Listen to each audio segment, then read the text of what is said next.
également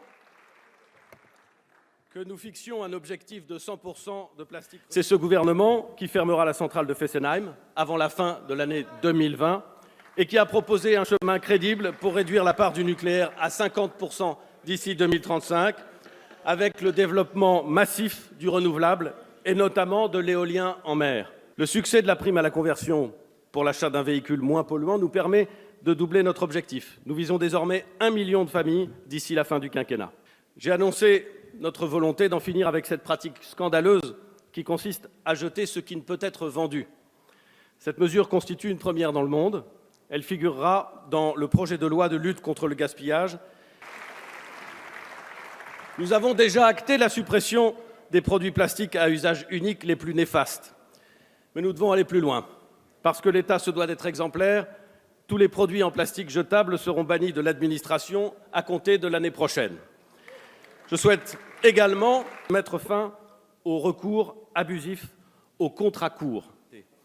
C'est pourquoi dans les 5 à 10 secteurs d'activité qui utilisent le plus souvent ces contrats et qui génèrent de la précarité, nous instaurerons un principe de bonus-malus sur les cotisations d'assurance chômage.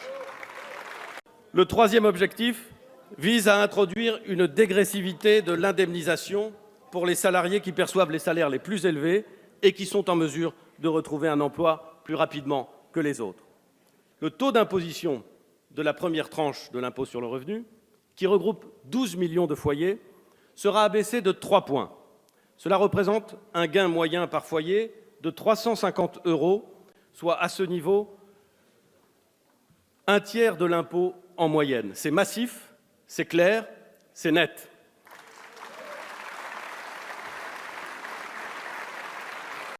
Je vous confirme que la taxe d'habitation sur les résidences principales sera intégralement supprimée pour l'ensemble des Français. Nous maintiendrons donc la possibilité d'un départ à 62 ans en ne bougeant pas l'âge légal, mais nous définirons un âge d'équilibre et des incitations à travailler plus longtemps. Ainsi, chacun pourra faire son choix en liberté et en responsabilité. Garder le contrôle, c'est maintenir une vigilance de tous les instants contre la menace terroriste. C'est continuer de fermer des lieux de culte radicalisés. C'est poursuivre l'expulsion systématique des ressortissants étrangers en situation irrégulière qui figurent au FSPRT, le fichier des signalements pour la prévention et de la radicalisation à caractère terroriste. Les États généraux de la bioéthique se sont achevés il y a 1 an. Le Parlement s'est également saisi de ces questions. Le projet de loi que le gouvernement s'est engagé à préparer pour tirer les conclusions de ces travaux est prêt.